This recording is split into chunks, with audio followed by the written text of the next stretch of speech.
Welcome to 5 Minutes at 5 with Gavin, myself.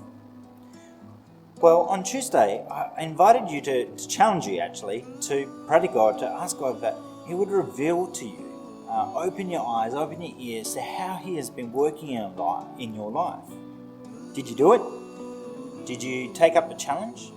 Were you too scared or too pessimistic about the situation? I'm interested to know. Well, if you did God speak? Did He reveal anything? I'd really love to find out. Well, I want to continue on with the story of what Jesus has been doing. So we've had the death, and we've had a resurrection, and in what we call the ascension, where Jesus goes up to glory, goes to where God resides. And then He tells His disciples to wait in an upper room, in a house, for the one that's going to be with them, the Spirit of God. I just think it's beautiful. But in the Old Testament, God dwelt in a temple. And that's where God was. He was there present. And God was with them when they were in exile.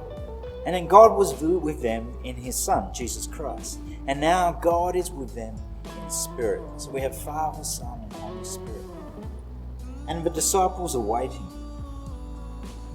And Jesus says, "Do not leave Jerusalem, but wait for the gift my Father promised, which ye have heard me speak of. For John baptized me with water, but in a few days you will be baptized with the Holy Spirit."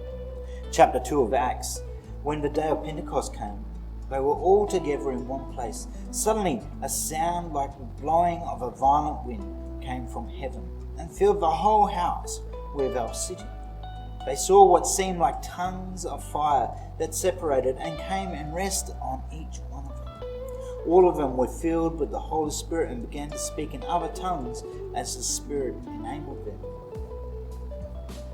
In the Bible, when it talks about the Spirit, it often talks about the word ruah in Hebrew. Ruah means wind or breath. The other example of where God shows up is in fire. And so we have this wild wind and tongues of fire above. It seems like tongues of fire. So God has shown up again. And what's wonderful about the story of Acts is that the gospel is not just about Jesus' life, death, and resurrection, but it's actually about us too. He's inviting us into His story about His kingdom and transforming the world. It's not just about going to heaven at the end of times, but it's about a kingdom now.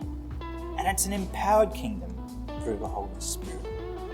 I wonder, what would it mean for you as you encounter the Spirit of God and live within this kingdom? What would look different? What would it mean to you? I wonder. Well, I hope that's helpful. You can continue to push in to what God might be doing in your life. Go well. I'll see you next week. Bye.